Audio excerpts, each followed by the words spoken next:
The decision of the Supreme Court judges is a very welcome step, and our Congress party welcome this step of the judges of the decision of the judges of the Supreme Court, led by B.R. Gavai and 5 other Supreme Court judges.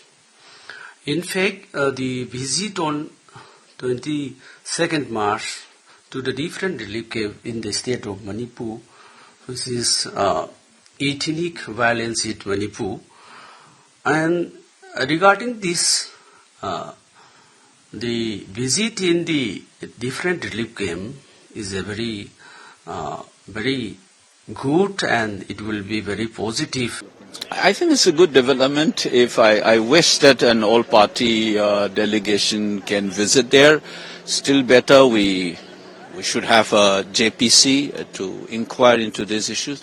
That gives you confidence to the people that people care, that this country care, kind of thing.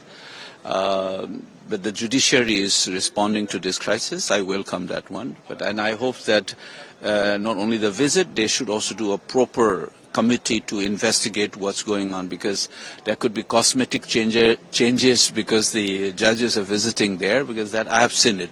When I've been visiting these camps, and when I ask questions in the parliament, the kind of answer I get, what is there in the paper and what is on the ground is quite different. So, my only suspicion is that the judges are going there, so they might do cosmetic changes here and there. So I think Supreme Court should, not only judges visiting that, they should also ensure that they have a committee to look into all the details and have a conversation with the local CSOs and stakeholders, more than a formal visit. But I think the visit in itself tells you that the judiciary cares for the suffering people of it, which I think our parliament should also be responding in a similar fashion. That's my expectation. So yesterday also, your party leader Jairam Ramesh has said that it's a slap on the political system of the Manipur and the current government. The judiciary is now getting active, because earlier they had said that the machinery has collapsed, and now they are taking this initiative, they are going, but no political solution has been done in the state so far. No, see, part of the story, what I'm saying is that there is a sense of complete abandonment by the Indian state. That's the people, as if we're not part of this country, our suffering don't matter, kind of thing. So in that sense, one of the pillar of our country, the judiciary, is responding to the highest court.